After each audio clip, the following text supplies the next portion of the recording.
페이지 이제 우리가 4단원인데 4단원이 과학기술과 윤리예요. 과학기술과 윤리. 과학기술과 윤리는 뭐 어려운 게 없습니다. 학자들이 많이 안 나오면 그렇게 어려운 게 없어요. 이제 핵심적으로 나오는 부분들도 보고 잘 나오는 부분은 강조해 줄게요. 자, 이제 본문을 들어가면 그럼 과학기술과 관련된 윤리적인 문제는 뭐가 있을까? 일단 그 전에 과학기술이 우리 생활을 얼마나 바꿔놨는지에 대한 과학기술의 성과를 둘러싸고 또 의견이 갈라지는 게 좀 있어요. 여기 보시면 일단 기본적으로는 과학기술은 어떻다? 우리에게 인간 생활을 많이 변화시켜 놨죠. 물질적인 풍요와 안락한 삶을 향유할 수 있게 뭐가 해줬고 과학기술이 또 수명 연장과 건강 증진 여기 보시면 물질적 풍요와 안락한 삶은 아무래도 기계공학의 발달과 신소재 붙일 필요 없어요. 신소재의 개발로 음식주와 관련된 재화를 대량 생산하게 되면서 늘 부족했던 물자가 풍요로워집니다. 풍요로워져요. 그리고 자동화가 진전되면서 아무래도 노동 시간이 줄어드니까 인간들에게 남는 시간, 여분의 시간이 생겨요. 여가가 확보되게 되는 거죠. 자, 또한 생명공학 기술도 크게는 어디 들어가는 겁니까? 다 과학기술이 들어가기 때문에 이런 생명공학 기술의 발달로 어떤 새로운 치료법, 새로운 신약, 그러면서 인간이 점령하지 못했을 거라는 어떤 병들을 점령하면서 죽어야 되는 사람들 다 살려놨죠.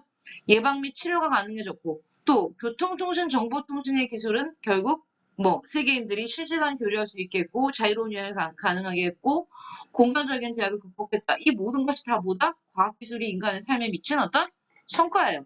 하지만 언제나 동전이 있다면 동전의 한쪽 측면만이 있는 게 아니에요. 밝은 면이 있으면 밝은 명자 쓸게요. 명이 있으면 그 뒷면, 어두운 면이 있기 마련입니다. 암이라고 쓸게요.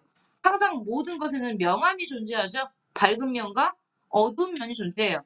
방금 봤던 건 과학기술이 인간의 생활을 얼마큼 풍요롭게 만들고 수명을 연장시키고 시간과 공간을 제약을 극복하게 했는지 그 밝은 면이 나왔다면 그에 못지않게 모두 있단 말이야? 어두운 면도 있다는 얘기입니다. 과학기술 때문에 과학기술이 가진 어떤 문제점들 우리 가장 먼저 딱 하나를 떠올리면 뭡니까? 환경 문제죠. 지금 가장 심각하다고 말하는 게 지구온난화입니다.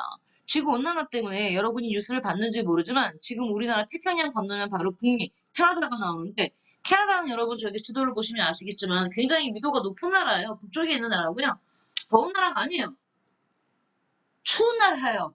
근데 저 나라 밴쿠버 같은 경우는 주중에 쓰는 겨울하고 굉장히 여름에도 한 영상 10몇 도밖에 안 되거든요. 근데 걔네가 지금 영상 50도를 찍었어요.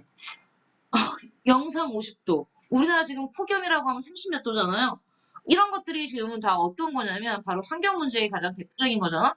이렇게 과학기술은 결과적으로 인간이 자연을 개발하고 활용하다 보니 그로 인한 어떤 문제점들, 자원의 고갈 문제, 가장 큰 문제는 어떤 기후변화 문제, 동식물의 종이, 생태계 종이 감소되면서 인간이 인위적으로 생태계를 파괴하는 거거든요. 이런 어떤 환경 문제, 그 외에도요. 인간이 인간에게 미친 영향도 심각해요. 인터넷 같은 걸 통한 어떤 사생활 침해의 문제. 게다가 요즘에는 이 감시 카메라 CCTV라는 게 있어서 범죄를 하기 힘들어진 것도 있지만 또 그와 마찬가지로 어떤 개인의 사생활이 좀 없어지는 그런 어떤 모습도 나타날 수 있습니다. 파놉티콘이라는 건 상징적으로 원형 과목, 원래 의미는 원형 과목인데 이 단어는 많이 나오기 때문에 윤리에서 한번 볼게요. 영국의 철학자 벤담, 우리 벤담 알죠? 너무 익숙하잖아요. 그쵸? 공리주의자 벤담을 알잖아요. 벤담이 죄수들을 효과적으로 감시하기 위해서 제안한 어떤 원형 과목입니다. 원형 모양, 메모하세요. 얘는 파놉티콘, 상징적 의미지만 일단 여기서 일반적으로 파놉티콘 자체는 원형 모양의 과목이에요. 선생님, 이게 상징하는 건 뭐예요? 여기 보세요. 이렇게 과목이 원형이야. 그래서 간수, 즉 감독단이 가운데 있는 거야. 가운데. 그 다음에 뺑 둘러서 여기다가 이렇게 죄수들을 수감할 수 있는 수감시설을 만들었지. 그럼 여기 이제 한 명 한 명이 다 들어있는 거야. 그러면 이 죄수들이 갇힌 감옥은 조명을 밝게 해요. 그리고 여기는 이 간수가 있는 곳은 투명하게 다 있어.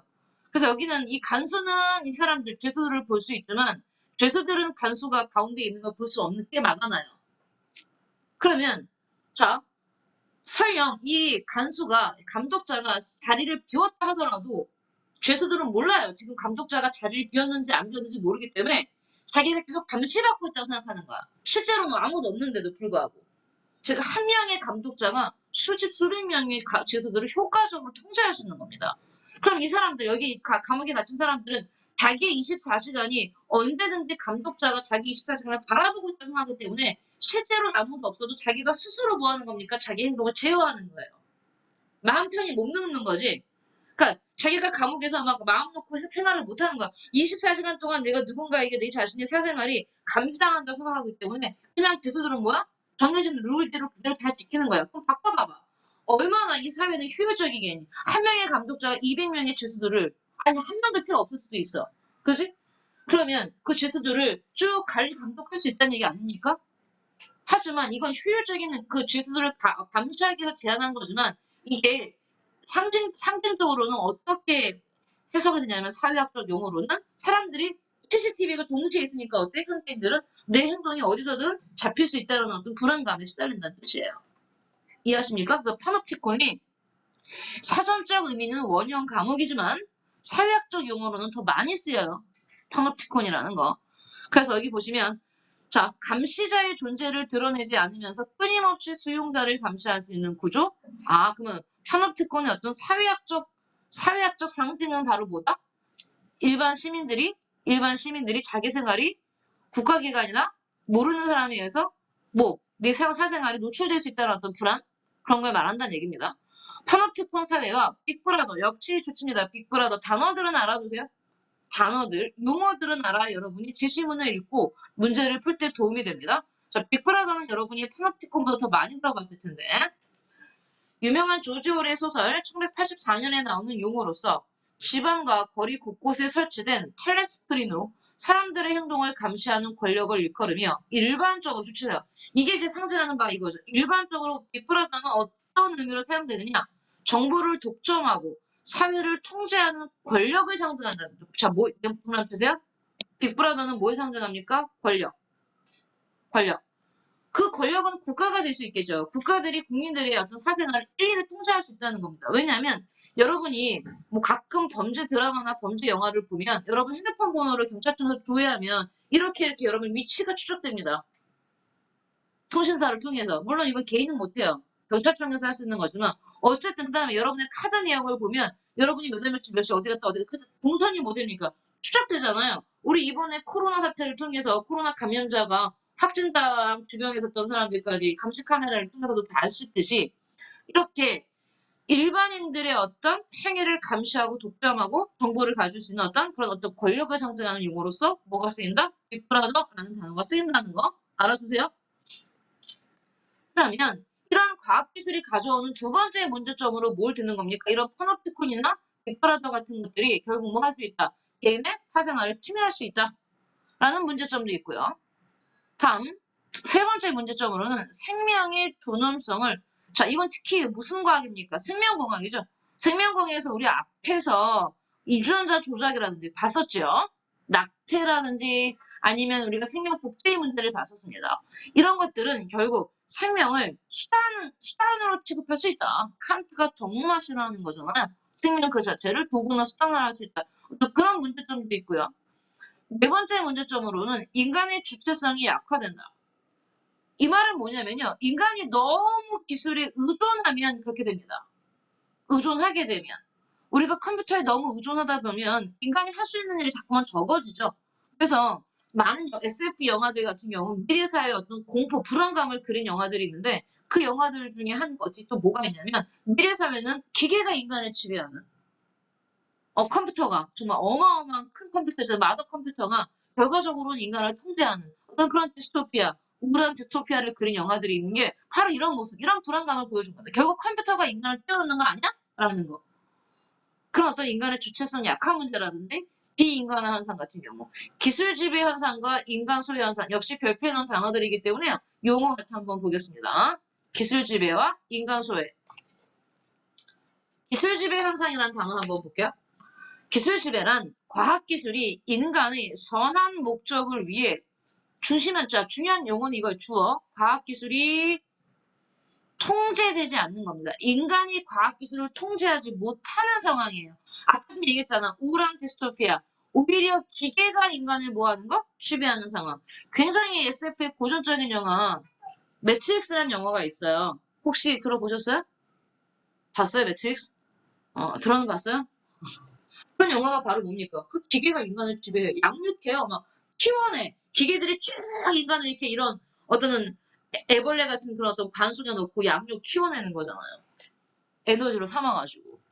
그런 어떤 걸 우리는 뭐라고 한다? 기술 지배 현상이라고 말합니다. 다음, 인간 소외 현상도 있어요. 인간 소외 현상.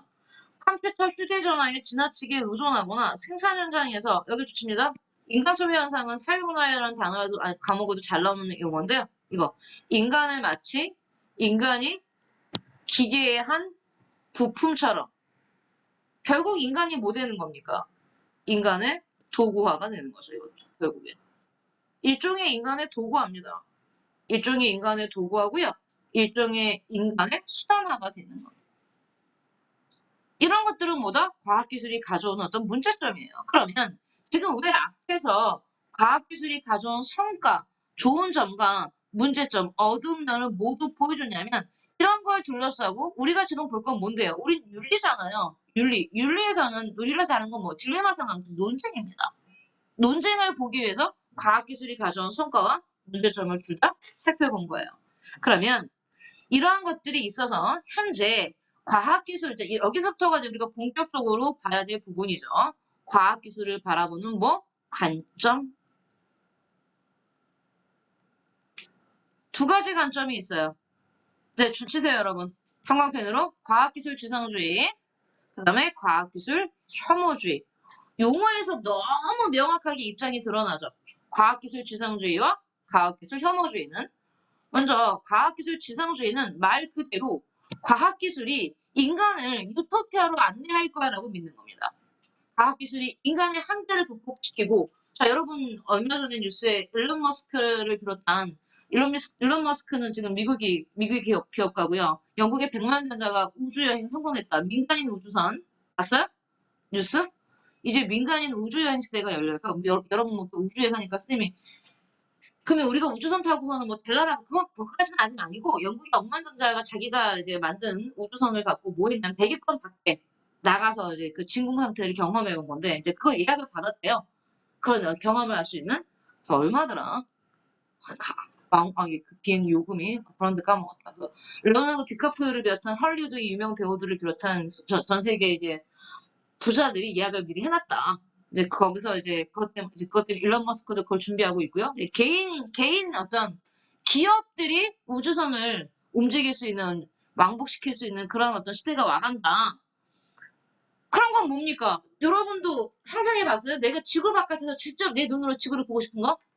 영화 속에서만 실제로 그런 세상이 지금 열리고 있는 거잖아요. 일론 머스크가 꿈꾸고 지금 영국의 그 억만장자가 하고 있는 그런 게 다 그거잖아요.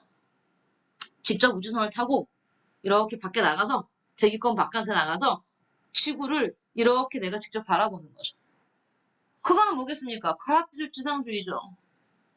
과학의 긍정적인 측면을 보죠. 과학기술을 지나치게 낙관적, 가로하세요, 이 부분. 지나치게 낙관적. 그러면 딱 봐봐야 되라. 아, 용어에서 이미 과학기술 지상주의라는 용어에서 우리가 예감했듯이 이거 극단적인 거예요. 한쪽에 너무 치우쳐 있는 거야. 분명히 과학기술이 가져올 문제점도 있는데 이 과학기술 지상주의는 너무 긍정적 측면만 보는 겁니다. 치우쳐 있는 거죠. 지나치게 낙관적으로 바라보며 과학기술이 자 좋죠. 바로 나오죠. 인류의 모든 문제를 해결할 수 있답니다. 인류의 모든 문제를 해결하고 게다가 오직 부와 행복을 가져다 줄 것이라고 보는 극단적인 입장이에요. 다음 과학기술 혐오주의 얘도 마찬가지. 용어에서 알았듯이 얘는 너무 또 얘도 너무 극단적인 거죠. 과학기술의 발전을 너무 뭐만 두면 주세요? 비관적으로만 바라보는 겁니다. 비관적으로 바라보며 과학기술이 뭐래? 비인간적이고 과학기술이 비인간적이고 비윤리적인 측면을 너무 띄우는 입장이에요. 둘 다 어떻습니까? 바람직하지 않은 관점입니다. 한쪽에 둘 다 치우쳐 있기 때문에. 그래서 뭐라고 말하는 거예요? 3번에서 바람직한 태도는 이 두 가지를 어떻게 됩니까? 밸런스 있게 균형 감각을 가지고 바라봐야 한다고 말합니다. 과학기술의 성과를 누리면서도 이에 내재된 부작용을 최소화하기 위해 좋습니다. 어떻게 바라보지? 비판적이고 성찰하는 자세. 이게 가장 바람직한 자세라고 말하고 있는 겁니다. 비판적, 성찰, 상식적인 얘기를 하고 있고요. 얘는 나와도 아무도 안 틀리기 때문에 걱정할 필요 없어요. 여러분이 주의해서 봐야 될 건 이제 여기입니다. 여기는 반드시 시험에 나옵니다. 100%. 과학기술, 가치, 중립성, 논쟁. 이 형광펜 좀 줄게요. 과학기술과 윤리에서는 얘는 100%고요. 안 빠져요. 아주 까다롭진 않지만 그렇다고 만만하지도 않은 우리가 좀 주의만 하면 되는 문제입니다. 앞에서 우리가 어려운 것들을 했기 때문에 국가와 윤리가 워낙 어렵기 때문에 여기서부터는 어려운 거 없어요. 대신에 이제 어디 환경윤리가 어려워진다 이제 환경윤리가 거기는 중요합니다. 거긴 정말 생존의 최난이도 극난이도 문제가 거기 있기 때문에 일단 여기서는 편히 가봅시다.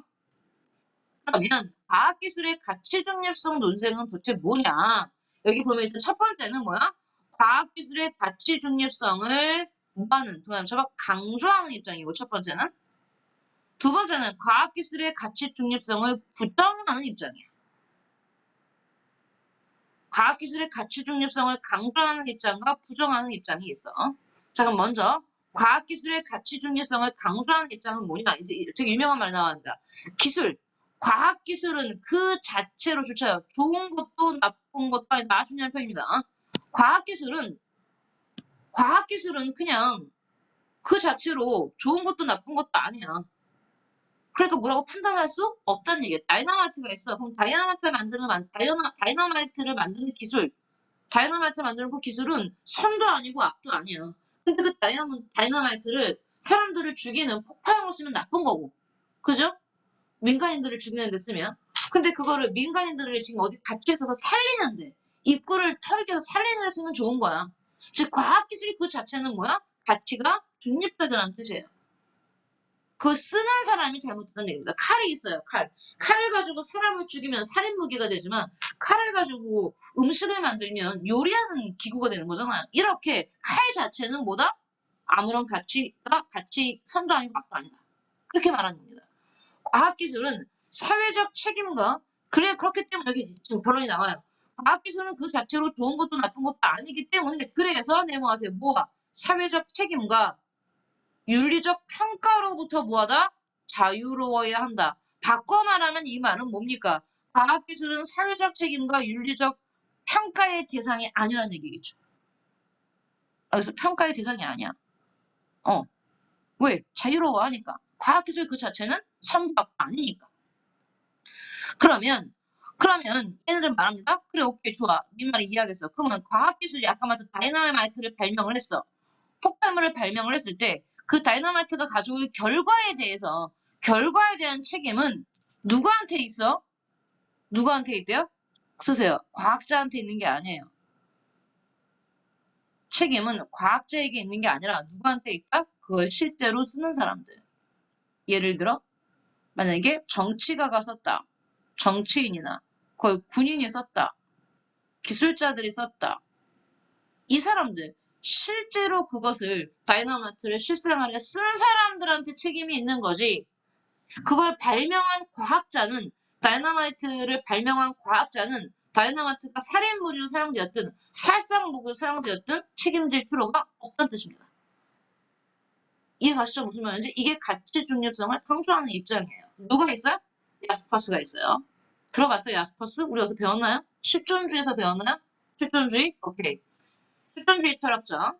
자, 야스퍼스는 기술을 수단으로 보고 과학기술의 가치 중립성을 강조했다. 자, 이 사람은 기술을 뭘로 봤다? 야스퍼스 동그라미 쳐놓고요. 수단으로 봤습니다. 그래서 과학기술의 가치 중립성을 강조했다. 다음, 과학기술의 가치 중립성을 부정하는 입장이 있어요. 자, 이 사람이 뭐라 하냐면 과학기술을 발견하고 활용하는 과정에는 발견하는 순간에도 활용하는 과정에도 이미 가치가 개입되어 있다고 봅니다. 즉, 내가 다이너마이트를 발명을 할 땐 발명을 할 땐 나의 어떤 의지, 그 과학자의 어떤 의지가 아무 생각 없이 정말 로봇처럼 개발하는 건 아닐 거 아니에요. 나의 의지가 이미 개입돼 있다는 얘기예요. 예를 들어 그런 경우 있잖아요. 과학자가 아들을 너무 사랑했는데 아들이 죽었어. 근데 그 아들이 불치병 때문에 죽었단 말이야? 그럼 이 사람은 아들의 불치병을 자기가 낫게 하지 못했다는 죄책감 때문에 평생을 그 불치병을 낫게 하기 위해서 어떤 뭐 연구를 했다. 이미 몸에 가치가 개입돼 있는 거잖아요. 이렇게 과학기술은 발견과 활용 과정에는 이미 가치가 개입되기 때문에 그렇기 때문에 얘는 말하는 거. 과학기술이 아까 위에서 말한 것처럼 가치 판단에서 뭐 할 수 없다? 자유로울 수 없다고 말합니다. 야, 인간이 컴퓨터가 아닌 이상 그걸 개발하고 발견한 이 과정에 이미 가치가 개입되어 있는데 어떻게 가치 판단에서 자유로울 수 있다고 말하는 거야? 그럴 수는 없어. 라고 말합니다. 자, 예를 들어 과학기술의 연구 대상 선정 및 연구 결과의 활용 과정에서 이미 개인의 가치관, 기업의 이익, 사회적 필요, 정치적, 경제적 목적 등 다양한 가치가 개입되기 때문에 이런 모든 과정에서 윤리적 검토나 통제가 필요하다. 가장 대표적인 학자가 누굽니까? 하이데거죠. 하이데거는 뭐라고 말합니까? 과학기술을 가치 중립적인 것으로 만약에 보게 된다면 아까 야스퍼스의 주장대로 그렇게 본다면 그러면 어떤 문제가 생기는 줄 아니? 인간은 무방비 상태로 과학기술에 내맡겨지기 때문에 안 돼. 그러면 안 돼. 그렇기 때문에 과학기술의 가치 판단이 필요해 라고 말을 하면서 이어서 옵니다. 과학기술의 파급력이 엄청나고 현 세대뿐만 아니라 미래 세대까지 영향을 미치기 때문에 윤리적 검토나 통제가 필요해. 니네가 자 원자의 핵 분야를 발견했어. 오케이 이게 발전소를 만들어서 많은 사람에게 전기를 보급하는 건 좋아. 하지만 그로 인해서 발산성 폐기물이 나오는데 그거는 현 세대한테 당장 영향을 미치지 않더라도 그걸 계속 우리가 지금 처리 못하고 있거든요. 전 세계가 방사능 물질을 처리 못해요. 처리할 수 있는 방법이 없기 때문에 지금까지 그냥 묻어둬요. 그러면 결국 이건 누구한테 가는 거냐면 우리 다음 세대, 그 다음 세대, 그 다음 세대가 책임져야 되는 거거든요. 그러면 야, 너네가 지금 원자력은 뭐 우리가 우연히 발견하게 돼서 이걸 이렇게 썼어. 하지만 그거는 우리가 나쁘게 쓰려고 하는 건 아니니까 우리한테 책임이 없어라고 말하는 건 무책임해. 라고 지금 누가 얘기하는 겁니까? 과학기술의 가치 중립성을 부정하는 입장에서 얘기하는 건데요. 그 다음 페이지 한번 보세요. 옆 페이지. 옆 페이지. 111페이지 보면, 자, 자료 2번과 자료 3번 볼게요. 야스퍼스. 과학기술은 가치 중립적이다. 기술은 수단일 뿐이며, 나오죠? 그 유명한 말? 기술 동그라미 치시고요. 기술은 그 자체로 선도 아니고 악도 아니다. 과학기술이 선한지 악한지는 인간이 기술로부터 무엇을 만들어내고 기술을 어디에 사용하고 어떤 조건에서 기술이 만들어지느냐에 달려있다. 오케이, 딱 보면 이거 누군지 알아듣니까? 야스퍼스 알아되고요. 우리가 칼을 사용할 때 그것을 맛있는 요리를 사용하는 데 사용할지 아니면 타인의 생명을 위협하는 데 사용할지는 주셔요. 칼을 사용하는 인간에게 달려있다. 이와 마찬가지로 야스퍼스는 과학기술 그 자체는 기술. 그 기술 자체는 칼과 같은 수단에 불과하며 인간의 의지에 따라 그 성격이 변하는 중요한 표현 조치입니다. 즉 과학기술은 뭐다? 가치 중립적인 것이다. 다음 하이데거. 과학기술에는 가치 판단이 필요하다. 과학기술은 좀처럼 상상하지 못하는 방식으로 우리들의 존재를 철저하게 지배하고 있다. 오늘날 우리는 어디서나 과학기술에 붙들려 있다. 그러나 최악의 경우는 기술을 중립적인 것으로 고찰하여 우리와 무관한 것으로 보게 되는 것이다. 이 경우 우리는 무방비 상태로 기술에 내맡겨진다. 느낌도 오죠? 불안하게 바라보고 있죠? 과학기술을 가치 중립적인 걸 바라보면 언젠가 이렇게 될 수 있다는 뜻인데. 볼게요. 현대는 과학기술의 시대로 이미 인간의 생명과 자연은 과학기술에 의해 속속들이 펼쳐지고 있다. 하지만 이보다 더 우려할 만한 사실은 우리가 과학기술의 본질에 대해 아무런 숙고도 하지 않고 있다는 사실이다. 하이데거는 오늘날 증대되고 있는 과학기술의 영향력에 무방비로 내맡겨진 인간에게 과학기술에 대한 사유와 숙고의 필요성을 강조하며 과학기술에 대해서도 뭐해야 된다? 가치 판단이 필요하다고 주장했다.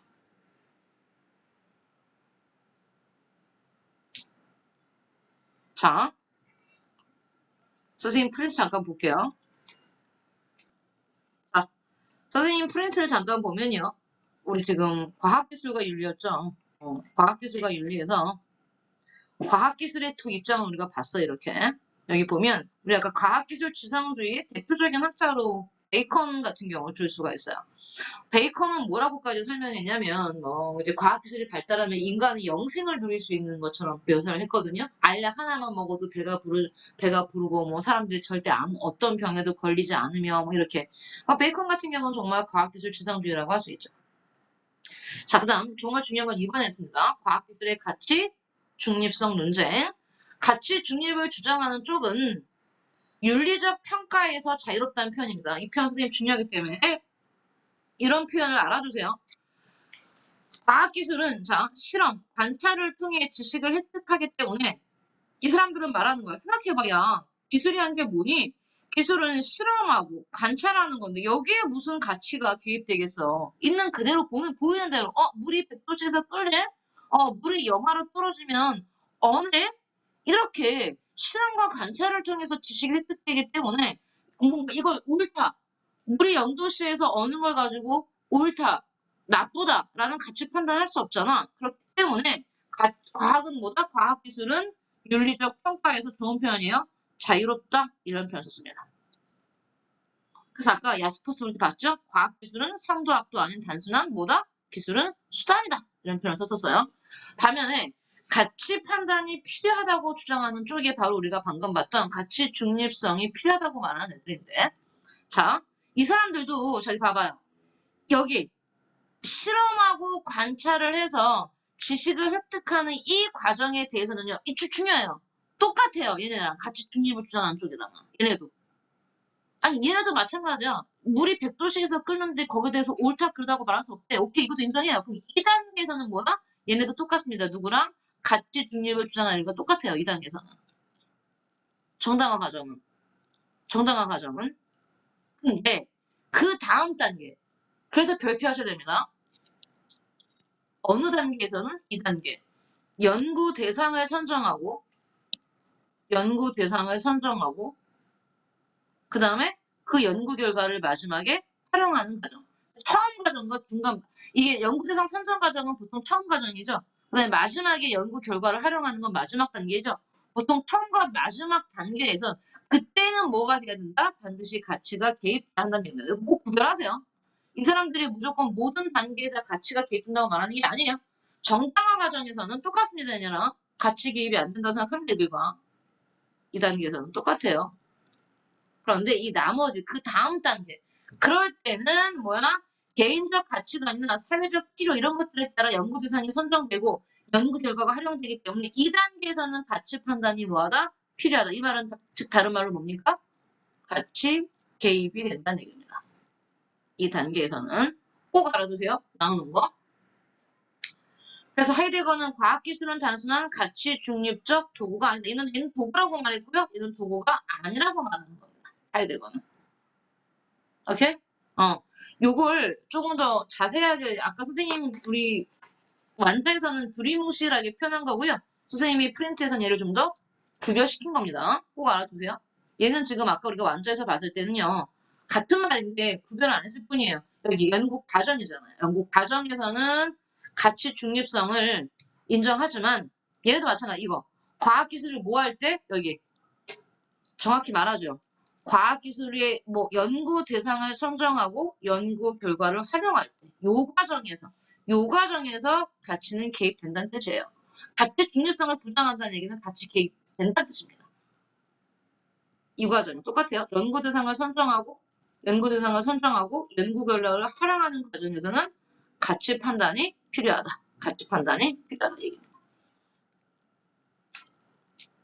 그러면 하이데거도 실험과 관찰을 통해서 새로운 지식을 파악하는 과정은 똑같습니다. 위에 애들과 가치 중립성을 인정합니다. 얘네도. 알겠죠? 그러면 바람직한 입장은 뭐냐? 바람직한 입장이 바로 얘네들의 입장이에요. 그대로. 연구 과정에서는 뭐 가치 중립성을 인정해요. 과학기술의 이론적 정당화 과정. 정당화 맥락이 아까 우리 봤던 프린트에서 봤던 거야? 정당화 과정이라는 뜻이야. 알겠지? 정당화 과정. 우리 아까 프린트에서 봤었죠. 여기 정당화 과정. 이 과정에서는 뭐야? 가치 개입이 안 된다는 얘기는 가치 중립을 인정한다는 뜻이에요. 그래서 과학기술이 이론적 정당화를 된다. 즉 과학기술이 객관적 타당성을 갖춘 지식이나 원리로 인정받는 과정에서는 얘네도 가치 중립적이란 넣게. 하지만 연구 대상을 선정하고 그 발견 결과를 활용하는 과정에서는 뭐가 들어간다? 가치 개입이 돼야 된다는 얘기입니다. 가치 판단한다는 얘기는 가치 개입이 들어간다는 뜻이에요. 과학기술의 연구 목적을 설정하고 연구 결과를 현실에 활용하는 과정에서는 윤리적 가치 평가에 의해 지도받고 통제받아야 한다. 얘기입니다.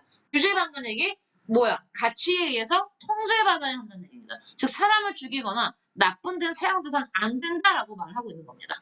바람직한 입장이 방금 우리가 봤던 이 가치 개입을 주장하는 그 과정이에요. 입장이에요. 얘네들. 알겠죠? 두 단계로 나눈다는 거. 정당화 과정과 대상 선정과 활용 과정으로 나눈다는 거 꼭 알아두세요. 얘가 제일 중요합니다. 자, 그러면 여러분은 완자를 보고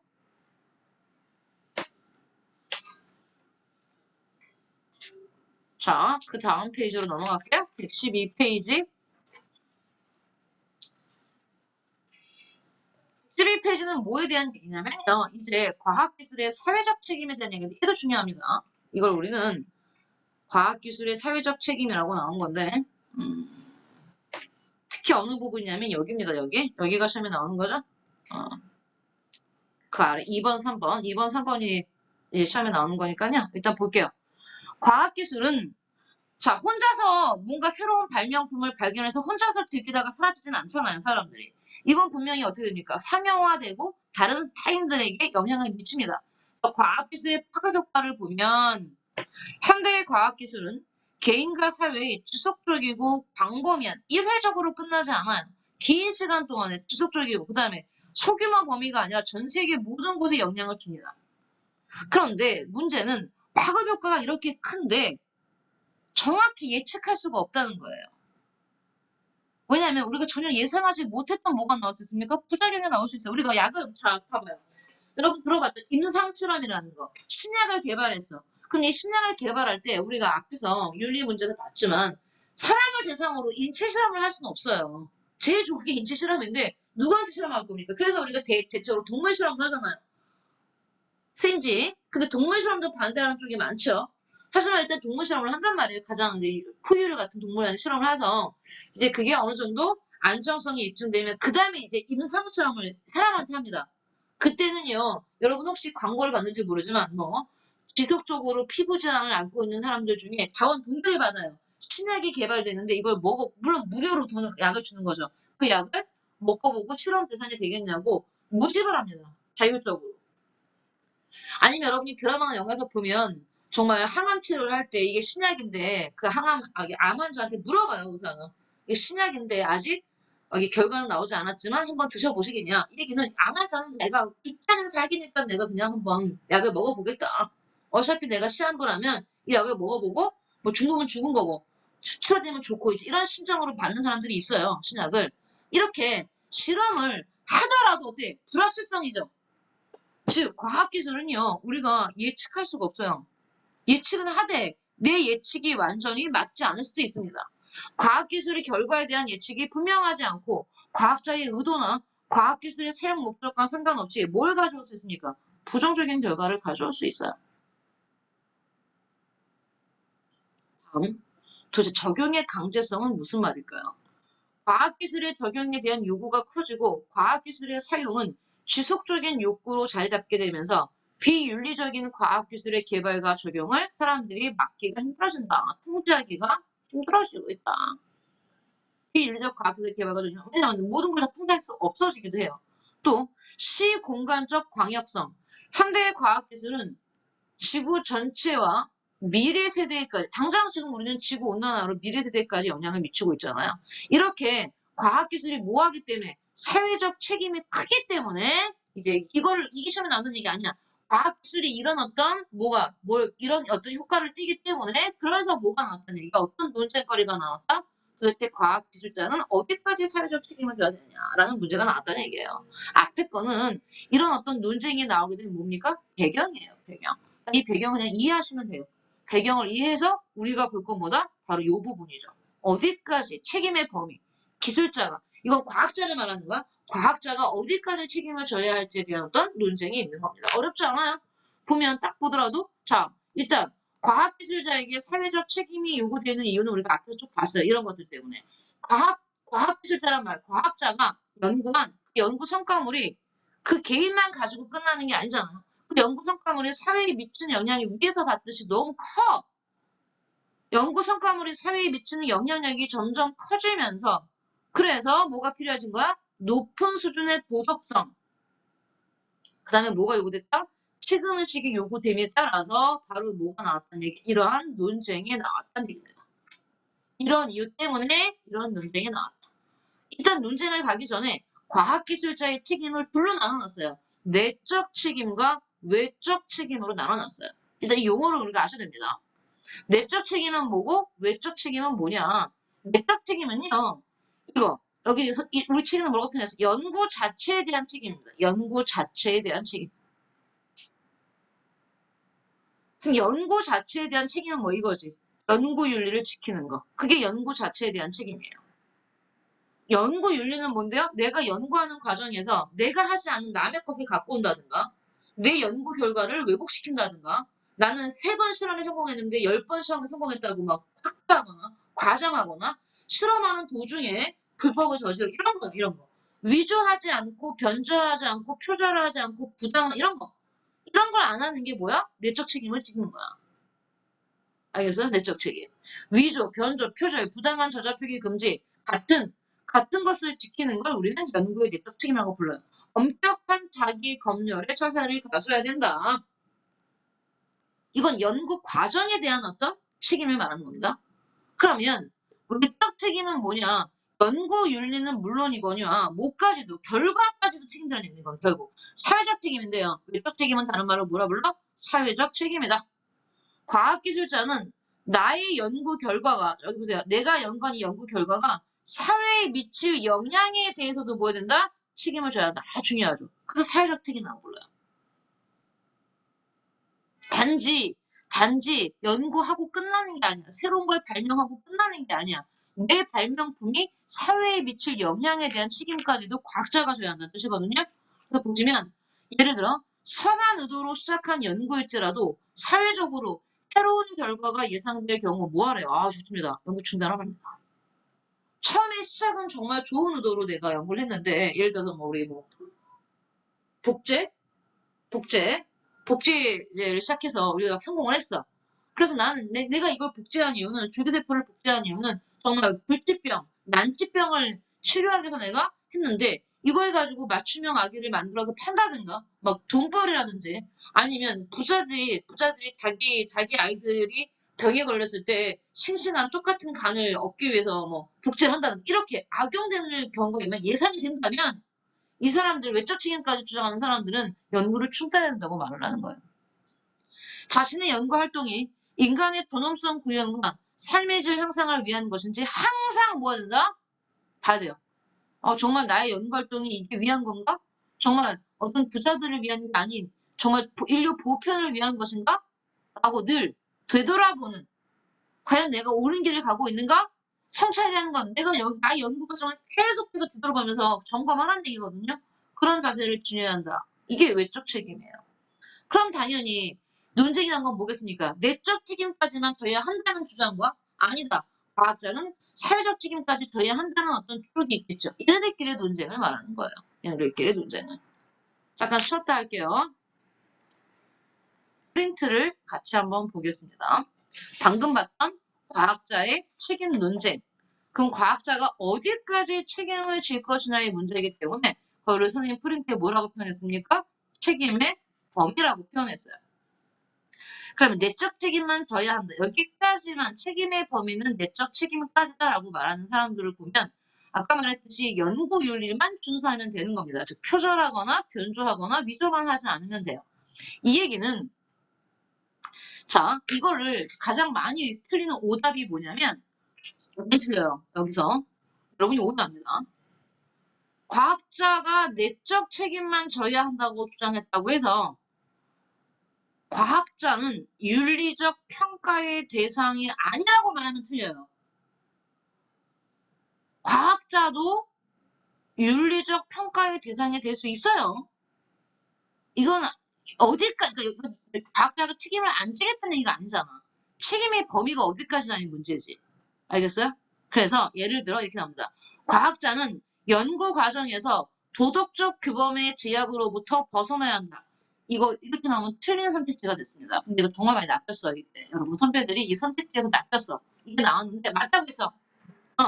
과학자는 왜? 아 그래 과학자가 내적 책임만 지면 된다고 말하면 과학자는 연구 과정에서 도덕적 규범의 제약으로부터 벗어나야 한다. 오케이 맞지? 안 된다. 안 된다 이거 틀렸다는 얘기야. 이게 맞는 문장이야 위에 게. 이게 맞는 문장이고 이건 틀렸다는 거. 여기 낚이지 말라는 거. 워낙 많이 낚이는 선택지라는 거. 그러면 이 사람들은 지금 과학자가 도덕적 규범의 제약으로부터 벗어나야 한다고 주장하는 게 아니라 어디 연구 과정에서는 연구 과정에서는 도덕적 책임이 발생하고 연구 결과 활용에 대해서만 책임이 발생하지 않는다는 얘기예요. 누가? 과학자가. 그 다음 이것도 봐봐요. 이거. 중요해. 연구 결과 활용에 대해서는 책임이 발생하지. 근데 그게 그 책임이 과학자의 책임이 아니라는 뜻이에요. 그럼 연구 결과 활용에 대한 책임은 누구의 책임인데? 쓰는 사람. 정치인이라든지. 알겠어요? 어떤 정책을 결정하는 정책 결정권자. 그러니까 대통령이 아니면 대통령의 책임인 거고 의회라면 의회의 책임인 거지 과학자의 책임은 아닌 거예요. 그럼 과학자는 어디까지만 책임지면 돼요? 연구 과정. 연구 과정에 대한 책임만 지면 돼요. 연구 결과 활용이 아니라. 연구 결과 활용까지 지라는 건 이거죠. 이거. 외적 책임을 강조하는 사람들이죠. 당연히 이 사람들도요. 연구 과정, 연구 윤리를 준수한다. 당연히 인정합니다. 플러스 저기 보세요. 여기 외적 책임을 주장하는 사람은 당연히 내적 책임은 또 져야 되고 플러스 덧붙여서 뭐까지 외적 책임까지 져야 한다고 말하는 겁니다. 그리고 이들은 연구 결과 활용에 대한 책임이 그걸 활용하는 사람들한테 있는 것이 아니라 누구한테 있다? 과학자한테도 있다고 보는 거예요. 과학자한테도. 과학자의 책임이다. 해서 정말 생활과 윤리든 윤리와 사상이든 얘네가 까다로운 건 짜증나는 건 말을 어떻게 쓰냐에 따라서 의미가 완전히 달라져야 한국말이지만 그걸 여러분이 의미를 명확하게 파악하셔야 되는 겁니다. 해서 과학자의 책임 논쟁도 한 문제로 잘 나옵니다. 꼭 봐주시고요. 계속해서 완성할게요. 자 다음 그러면 과학기술자의 사회적 책임 방금 봤죠? 과학기술자의 책임을 인정하는 게 외적 책임까지 져야 한다고 보는 거야. 과학기술은 인간의 삶과 불가분의 관계에 있기 때문에 과학기술 연구뿐만 아니라 뭐에까지도 활용, 이거 둘다 과학기술 연구가 바로 이게 내적 책임이야. 연구 과정의 내적 책임, 활용 과정이 외적 책임을 말하는 거야. 같은 표현이에요. 기술의 연구와 활용 과정 모두에서 다 뭐 해야 된다? 책임을 져야 한다. 즉 이거 두 개를 따로따로 놓고 독립적으로 여기면 안 된다고 보는 게 둘 다 책임을 져야 한다는 뜻입니다. 만약에 내적 책임만 강조하는 입장에서는 이를 따로따로 보는 거죠. 연구 따로, 활용 따로. 연구는 과학자가, 활용은 정치인이. 이렇게 보면 내적 책임만 강조하는 사람들이고요. 이걸 독립적인 영역으로 볼 수 없다고 말하면 과학자가 다 책임져야 한다고 보는 겁니다. 이 사람들. 과학기술자는 연구 윤리를 지키며 자신의 연구가 진리임을 밝히면 될 뿐이다. 즉 뭐만 하면 된다? 연구 과정에서의 윤리만 지키면 된다라는 뜻입니다. 연구 결과가 사회에 미칠 영향까지 고려할 필요는 없다. 오케이. 그래서 선생님이 써놨잖아요. 내적 책임을 인정하는 측과 외적 책임을 인정하는 측의 공통점은 둘 다 뭐는 인정한다? 내적 책임은 둘 다 인정합니다. 차이점은 외적 책임도 인정하느냐 아니면 외적 책임을 인정하지 않느냐의 차이점이지 내적 책임은 두 측면 모두 다 지켜야 한다. 즉 연구 과정에서의 윤리는 모두 지켜야 한다라는 말입니다. 알겠죠? 그러지 마세요. 다음요. 과학기술의 사회적 책임을 실현하기 위한 노력에는 뭐가 있을까? 그러면 자 그러면 여러분 이 두 가지를 말해놓고 그 다음에 세 번째는 뭐 나왔어? 과학기술의 사회적 책임. 그러면 현 사회는 어디 입장? 얘네들의 손을 들어주는 거죠 결국. 얘네들의 손을 들어주는 거죠. 과학기술도 역시 사회적 책임으로부터 자유로울 수는 없다는 뜻을 얘기하는 거예요. 부작용의 검토 및 대처. 과학기술의 개발 단계 때부터 그 결과물이 가져올 수 있는 부정적인 영향과 위험을 계속해서 검토하면서 중간중간에도 계속 뭘 해야 된다? 예방적 조치를 하면서 가야 한다. 그 다음에 이제 중요한 게 입니다. 우리 요나스 너무 중요하죠. 우리 요나스 앞에서도 배웠었죠. 또 나옵니다, 요나스. 요나스 볼게요. 자, 요나스 볼게요. 요나스의 책임윤리. 또 나와요. 요나스의 책임윤리가 등장하게 된 배경. 요나스는 자기의 윤리를 책임윤리라는 말을 명명을 하면서 그 전 이전의 윤리와 구별을 합니다. 그럼 요나스의 책임윤리가 나오기 전의 윤리를 뭐라고 말하는 거예요? 요나스가 전통윤리라고 보는 거야. 자기 이전의 윤리를 전통윤리라고 보고 자기를 새로운 윤리, 즉 책임윤리라고 보는 건데, 자, 요나스는 말하죠. 전통윤리는 뭐가 있다? 한계가 있다. 그럼 전통윤리의 한계가 뭐냐? 요나스 이전 윤리의 한계점이 뭐냐? 그들은 과거에 대한 책임만 진다. 즉, 책임의 범위가 현 세대 그리고 인간에 대한 책임만을 강조한다. 그러면 지금 요나스가 전통윤리의 한계점으로 이것을 들었다면 자신은 뭐겠어요? 이 한계점을 극복하는 거니까 이 현 세대뿐만 아니라 인간뿐만 아니라 더 범위를 넓히겠다는 얘기지. 그래서 나오잖아요. 책임의 범위가 넓어져요. 과거에 대한 책임이라는 건 이건 내가 지나온 것에 대한 책임을 진다면 얘는 아니잖아. 지금 미래로 가죠. 미래. 예방적이고 예견적인 책임이죠. 예방적이고 예견적인 책임이다. 과거 이미 일어난 결과뿐만 아니라 앞으로 올 거에 대한 것도 미리 책임을 지겠다는 뜻이거든요. 그래서 요나스는 과학기술을 뭐라고 표현했냐면 형광펜 주세요. 공포의 발견술이라는 표현을 씁니다. 중요한 표현이에요. 요나스는 과학기술을 공포의 발견술이라고 해서 무슨 말을 하냐면 과학기술이 분명히 좋은 점도 갖고 오죠. 과학기술이 긍정적 측면도 있어. 하지만 요나스는 뭘 더 강조하는 거야? 과학기술이 가져올 문제점에 대해서 더 많이 얘기하는 겁니다. 그래서 밑에 나오잖아요. 과학기술이 인간에게 가져올 희망보다는 뭐가 더 크다는 거, 공포가 더 크다는 거. 그래서 이런 표현을 쓴 겁니다. 과학기술에 대해서. 공포의 발견술이라. 그래서 요나스는 책임의 범위를 더 넓혀야 한다. 단지 현 세대가 아닌 현 세대도 물론 책임을 집니다. 현 세대 플러스라는 얘기예요. 현 세대한테 책임을 지지 않겠다는 뜻이 아니에요. 현 세대에는 당연히 책임을 지고 더불어 어디까지? 미래 세대까지 책임을 지고 당연히 인간한테 책임을 지고 더불어 인간이 아닌 뭐에까지? 자연에까지 책임의 범위를 확장시키는 겁니다. 확장시키는 거. 여러분 유하시면 안 돼요.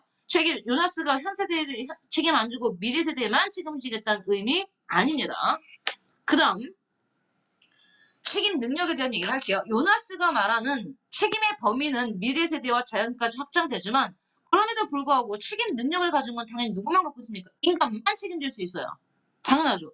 사자한테 가서 돌한테 가서 너 왜 책임 안 지냐고 말할 수 없잖아요. 그렇죠? 책임 능력, 도덕적 책임 능력은 누구만 갖는다? 인간만이 갖는다. 그렇기 때문에 중요한 표현 나와요. 인간만 뭐가 있기 때문에 능력이 있기 때문에 뭐 해야 되는 겁니까? 책임져야 하는 겁니다. 중요한 표현 씁니다. 별표하세요. 당위예요. 이건 선택이 아니에요.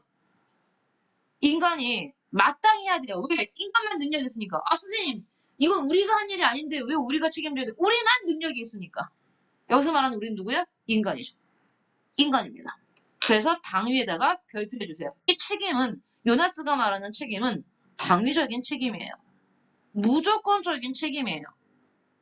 책임 능력을 근거로 책임이 발생하는 겁니다. 왜 우리가 해야 돼요는 방금 말했잖아. 그건 니네가 능력이 있기 때문이야. 이걸 왜 제가 해야 돼요? 그건 네가 그걸 할 수 있는 능력이 있기 때문에 하는 거야. 즉, 왜 해야 되는 거야? 능력이 있으니까. 그 얘기입니다. 책임 능력을 근거로 해서 뭐가? 책임이 발생한다. 요나스가 표현했고요. 선생님이 색깔 있는 펜으로 표시한 건 여러분도 중요하기 때문에 꼭 색깔 있는 걸로 줄을 쳐놓으세요. 자, 책임의 성격도 워낙 중요합니다. 책임의 성격. 자, 책임은 이렇게 나와요. 요나스의 책임은 호혜적 책임. 호혜다 쓰세요. 이건 쌍방적 책임이라는 뜻이거든요. 쌍방적 책임이 아니에요. 요나스의 책임은 별표입니다. 일방적 책임이에요. 일방적입니다. 그냥 현 세대가 미래 세대에 대해서만 책임지는 거지 미래 세대가 현 세대가 책임질 필요는 없죠. 불가능하죠. 그거다. 불가능해요. 인간이 자연에 대해서만 책임지는 거지 자연이 인간에 대해서 책임질 수 없습니다. 왜? 자연은 능력이 없으니까. 그래서 어떤 책임이야? 일방적 책임이야. 요나스의 책임윤리의 책임은 일방적 책임입니다. 꼭 알아두세요. 쌍방적이다, 상호적이다 이런 말 다 틀려요. 다음 두 번째 뭐다? 절대적입니다. 절대적. 너무 중요해요. 이것도. 생태학적 정언명령을 사용했다고 합니다. 아까 당위와도 연결돼요. 당위와도 연결되죠. 요나스의 책임은 절대적 책임이야. 조건부가 아니에요. 정언명령은 뭡니까? 조건부 명령이 아니잖아요. 정언명령의 반대말이 가언명령이죠. 네가 나한테 이걸 해주면 나도 해줄게가 아닙니다. 이 책임은. 그냥 무조건적인 명령이야. 이게 바로 뭔데? 정언명령이지. 근데 어떤 생태학적 정언, 앞에 생태학이 붙어요. 뭐라고 표현하냐면 칸트의 정언명령을 가져와서 너의 행위의 결과가 미래에 지구상에 인간이 살아갈 수 있는 가능성을 파괴하지 않도록 해결하라. 아, 유명한 표현이죠. 어때요? 똑같이 갖고 왔죠. 뭘? 칸트의 정언명령은. 너의 행위의 결과가 미래의 지구상에 인간이 살아갈 수 있는 가능성을 파괴하지 않도록 행위하라는 말은 지금 미래 세대를 고려하라는 얘기예요. 요나스는 수능에도 더 나오기 때문에 워낙 중요한 주제입니다. 앞에서도 나오고 또 여기서도 나오고. 요나스 꼭 기억해 주세요. 우리 교재 완자 볼게요. 완자에도 요나스 나와요. 여기 볼게요. 여기 요나스 보시면 독일의 철학자 인류를 멸망의 위기에 처하게 할 수 있는 봐봐요. 얘는 지금 과학기술을 아까 공포의 발견 놓여버려. 요나스가 한 표현이야. 공포의 발견술. 그럼 얘는 과학기술을 뭐로 보고 있냐면 인류를 멸망의 위기에 처할 수 있다고 봐요. 그렇기 때문에 이런 과학기술의 위험을 고찰하고 미래에 관한 책임윤리를 주장하였으며 주요 조서로는 책 제목이 뭡니까? 책임의 원칙이죠. 책임의 원칙. 요나스 책임의 범위를 현 세대로 한정하는 기존의 전통률 나오죠. 전통률에 합리적했다. 율적 책임의 범위를 자연과 미래 세대까지 확대했고요. 과거 행위에 대한 책임에서 더 이것도 당연히 과거도 책임지고 과거 행위에 대한 책임도 플러스해서 더 미래의 결과 예방적 책임까지 했죠. 예방적 책임까지 강조했다. 요나스는 뭐 앞에서 봤고요.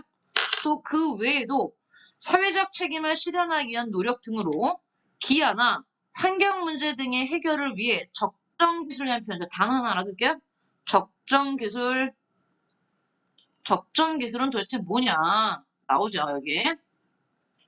지역의 자원과 노동력을 사용하여 지역 주민들이 필요에 따라 친환경적이고 지속 가능한 방법으로 개발하고 쓰이는 여기서 핵심은 뭐냐면 이거죠. 지역이에요, 지역. 내가 사는 고장의 자원과 우리 고장의 노동력을 사용해서 우리 주민들이 쓸 것을 만드는데 어떻게 친환경적이고 지속 가능한 방법이 되는 것이죠. 그거를 적정 기술이라는 표현을 썼습니다. 그 외에도 식량 증산 기술, 대체 에너지 기술 등을 개발해야 된다. 그리고 이런 것들도 필요하지만 뭐도 필요합니까? 제도적 정치. 이건 누가 할 거예요?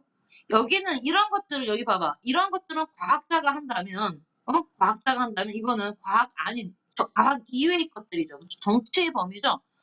정치적으로는 제도적 장치를 만들어야 되는데 뭐 요즘에 하고 있는 기술 영향 평가 제도라는 게 있습니다. 기술 영향 평가 제도. 여기 나오시면 과학기술이 경제, 문화 등 사회 전반에 미치는 영향을 파악해서 긍정적인 영향은 극대화시키고 부작용은 사전에 방지하여 과학기술의 바람직한 발전 방향을 모색하는 제도다. 그래서 요즘에 우리가 뭐 어떤 건물을 짓거나 아니면 댐을 만든다거나 어떤 개발을 할 때 이걸 하죠. 이런 어떤 새로운 시설을 만들었을 때 이 주변 환경에 어떤 영향을 미칠지를 다 미리 사전에 검사해서 악영향이 있으면 최대한 줄일 수 있는 범위로. 알겠어요? 그렇게 합니다. 기술, 영향, 평가제. 과학기술의 연구 개발 과정과 결과를 평가, 감시, 통제할 수 있는 기관이나 국가의 각종 윤리위원회 활동을 강화해야 된다. 또한 단지 국가만이 하는 게 아니라 과학기술 활용에 있어서 시민들의 감시와 참여를 이끌어내는 그러한 장치도 필요하다. 상식적인 얘기들이 나와 있고요. 여기 보시면 얘 한번 볼게요. 사람이 얘도 나옵니다. 과학기술자의 사회적 책임에 대한 논제. 이 학자들이 뭐 시험에 나와서 우리가 외울 필요는 없는데, 이런 애들이 있구나라고 한번 보면 됩니다. 워낙 유명한 거 많이 나오기 때문에. 자, 오펜하이머와 하이젠베르크. 밑에 설명 먼저 볼게요. 오펜하이머는 원자력 폭탄의 제조 행위는 과학기술자와 기술인의 행위로 가치 중립적이라고 보았다. 자, 원자폭탄의 제조 행위를 뭐로 봤다고요? 가치 중립적이라고 보았습니다. 누가? 오펜하이머는. 다만 원자폭탄을 제조하도록 정책을 위반하고 연구 결과를 전쟁에 이용하려고 한 것은 누구다? 정치인들이죠. 그렇기 때문에 과학기술 결과에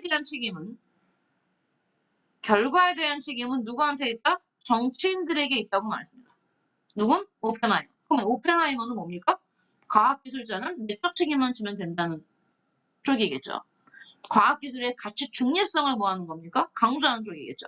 반면에 하이젠베르크는 아니야.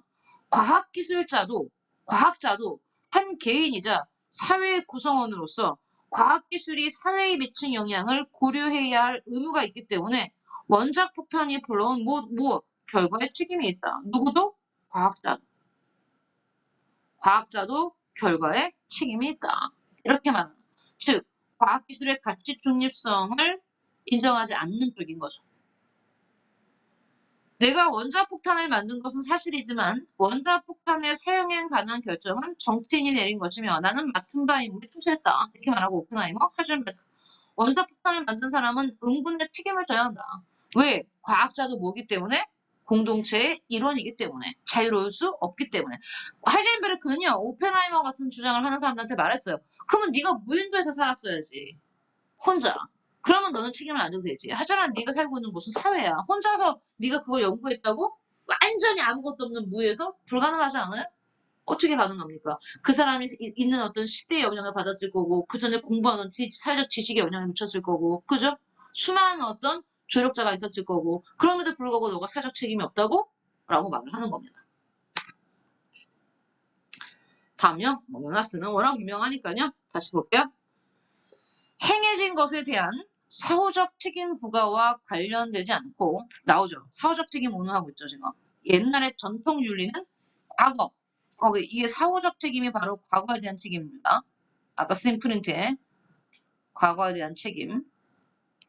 관련되지 않고 행해되어야 할 것의 결정과 관련된 전혀 다른 책임의 개념이 있다. 중요한 표 주세요. 전혀 다른 책임의 개념이 있다. 이게 바로 뭔데? 새로운 책임, 신책임, 새로운 개념의 책임, 신개념의 책임.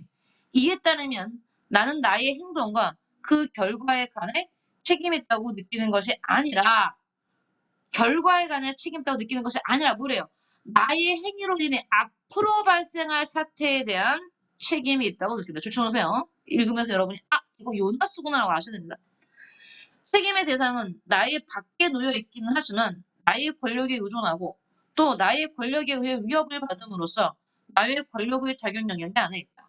오늘날 필요한 책임 윤리에 관해 말하면 우리는 이러한 종류의 책임감을 말하는 것이지 자신의 행위에 대한 모든 행위자의 형식적이고 공허한 주치입니다.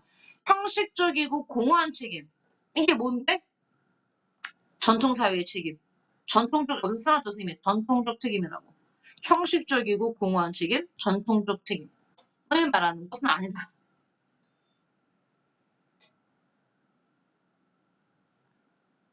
자, 이 책도 잘 나오지만요. 이것도 잘 나와요. 기술의학의 윤리라는 책 제목. 책 제목을 기억하지 말고 내용을 보시면 돼요. 책임의 범위를 현 세대로 한정하는 기존의 전통적 윤리관으로는 과학기술 시대에 발생하는 문제를 해결하는 데 한계가 있다. 새롭게 주체돼요. 맨날 말하죠. 새롭게 요구되는 윤리는 자신의 윤리를 말하는 겁니다. 자신의 윤리, 요나스의 윤리. 새롭게 요구되는 윤리는 과학기술로 인한 상황을 적극적으로 반성하는 책임 윤리로서 두려움, 겸손, 검소, 절제, 성스러운 것에 대한 외경심 등의 덕목들이다. 이거 읽으면서 뭐야 이거 이렇게 생각하지 마세요. 요나스입니다. 요나스. 요나스는 기존의 전통적인 책임윤리가 현대의 과학기술 사회에 적합하지 않다고 보고 과학기술이 발전한 시대에는 현 세대에 맞는 새로운 책임윤리를 확립해야 한다고 주장했다. 까지 요나스는 다시 한번 강조를 할게요. 자, 여러분 시간 될 때까지 문제를 풀어보세요.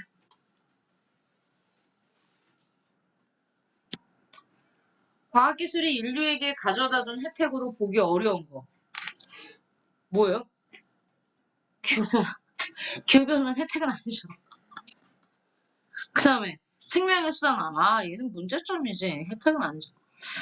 다음 설명에 해당하는 과학기술을 바라보는 관점. 과학기술의 발전을 낙관적으로 바라본다. 우리 아까 봤죠? 이게 무슨 뭔가 과학기술? 지상주의. 이렇게 봤죠. 과학기술 지상주의.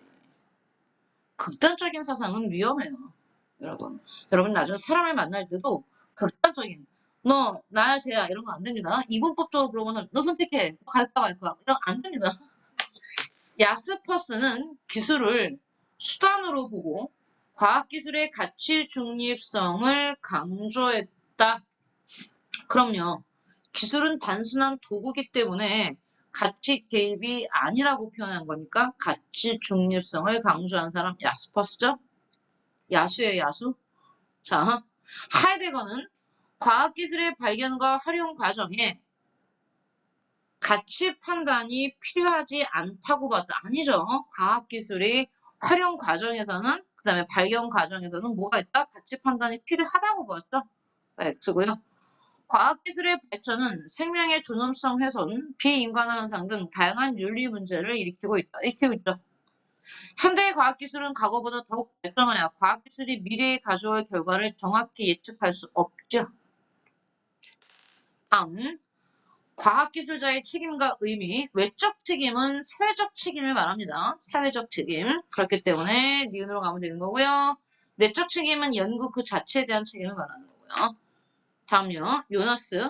요나스의 책임윤리입니다. 요나스 하면 우리가 뭐 바로 그냥 뭐 자동으로 나옵니다. 책임윤리. 요나스의 책임윤리는 미래의 결과에까지 대한 책임을 준다 했고요. 자, 다음 문제 볼게요. 가나에 들어갈 말을 옳게 연결한 것은 그렇습니다. 과학기술이 가져온 문제점이고, 그래서 이거는 환경문제, 자, 이거 인터넷을 통한 개인정보 문제니까 사생활 침해이죠. 인권과 사생활 침해. 그 다음 생명복제, 이건 생명 존엄성이죠. 그쵸? 생명의 존엄성. 뭐 4번 가면 되겠고요. 그 다음에 2번 기억에 대한 설명으로 적절하지 않은 것 같습니다. 비인간화 현상, 기술에 너무 지나치게 의존하거나 기술에 종속되는 현상, 적합하지 않은 걸 물었습니다. 볼게요. 생산 현장에서 인간을 기계의 부품처럼 우리가 뭐라고 한다고요? 인간 소외 현상 단어 알아두시고요. 인간 소외 현상이라고 부르고 맞고요. 과학기술에 의해 인간이 소외되어 주체성, 뭐 같은 낱말 나왔네요. 주체성이 약화된다. 컴퓨터나 휴대전화에 지나치게 의존하는 현상을 예로 들 수 있다. 그럼요. 그래서 이제 가족의 전화번호를 전혀 못 외우죠. 못 외우면 제 전화번호만 외워요. 유일하게. 자, 이렇게 과학기술의 발달에 따른 대량 생산과 대량 소비로 쓰레기가 증가하고 환경이 오염되었다. 자, 이거는 과학기술이 가져온 문제점은 맞지만 그렇지만 여기 비인간화 현상에 들어가는 건 아니죠. 얘는 말 그대로 환경 문제에 들어가는 겁니다. 여기에 첫 번째. 정답은 4번이죠. 과학기술이 인간의 목적을 위해 통제되지 않고 기계가 인간을 지배하는. 오케이. 아까 우리 이런 현상이 나타날 수 있다. 이렇게 말했었죠? 넘길게요. 3번. 가나에서 공통으로 추론할 수 있는 과학기술의 부정적 측면으로 가장 적절한 것은 우리가 아까 봤었잖아요. 영국의 벤담, 철학자 벤담이 죄수를 감시할 목적으로 제안한 원형 모양의 감옥 조치입니다. 상식이에요. 원형 모양의 감옥 건축 양식 뭐라고 부른다고요? 판옵티콘 알아주세요. 판옵티콘. 자, 그 다음에 이것은 정보를 독점하고 사회를 통제하는 권력.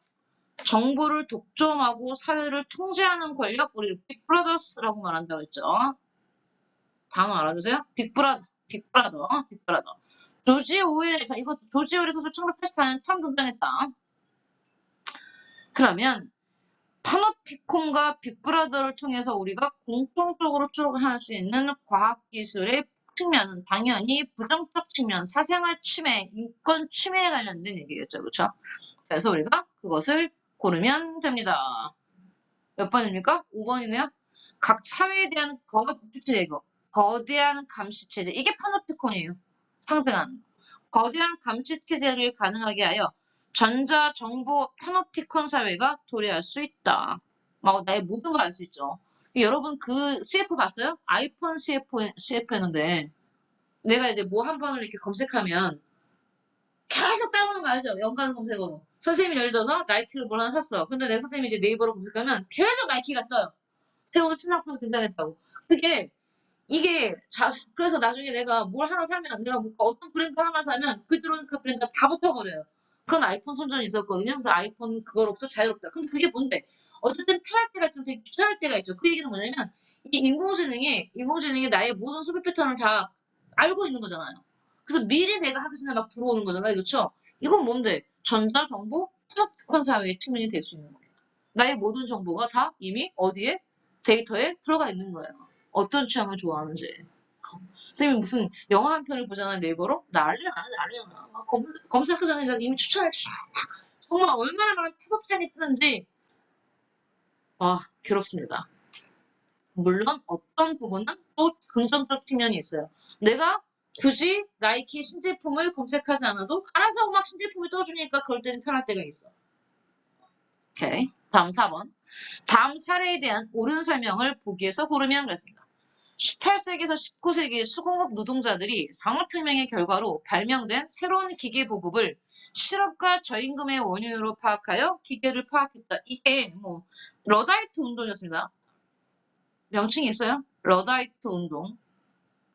다른 말로 기계 파괴 운동.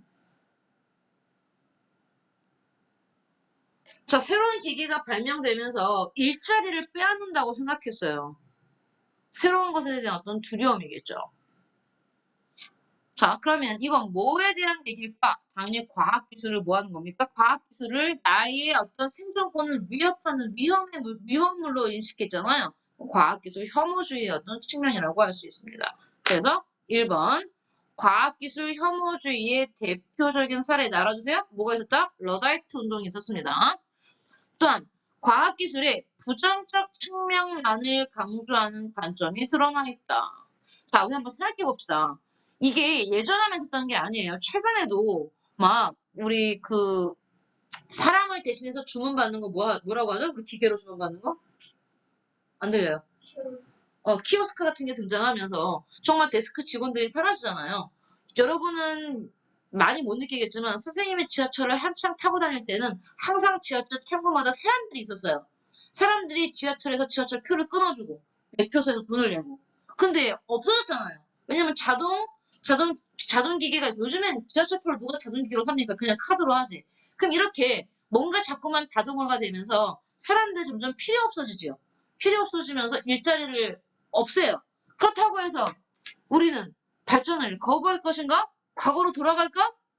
아니죠. 그러니까 이런 어떤 것들은 러다이트 운동에도 요즘에 최근 들어서 때 어떤 자동화가 사람들의 일자리를 뺏는다.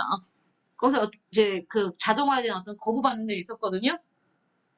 그런 것들이 바로 뭐냐면 그건 너무 과하게 부정적 측면만을 강조하는 거예요. 그것 때문에 얼마나 인간이 편리해지고 우리가 여유로운 시간을 가질 수 있는지 긍정적인 측면은 간과한 게 있어요. 그렇다고 신석기 시대로 가고 싶어요?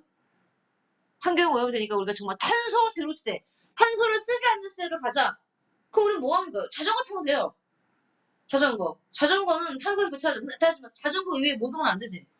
전기? 여러분 자동차만 탄소를 배출할 것 같습니까? 모든 발전소, 우리는 화력발전소가 제일 많아요. 원자력 발전소가 탄소를 배출하지 않지만 걔는 더 위험합니다. 그러면 어떻게 전기를 안 만들고 자 더워 당장 포기합니다. 우리 에어컨과 선풍기가 전기를 쓰는 양은 비교가 안 돼요. 정말 우리가 환경오염을 걱정한다면 에어컨 대신에 선풍기를 써야 되거든요. 어떻게 할까요? 가요? 무섭게로? 할 순 없잖아. 과학기술이 가져오는 문제점 때문에 그렇다고 해서 과학기술을 포기할 수도 없습니다. 너무 극단적인 건 좋지 않아요. 맞아요.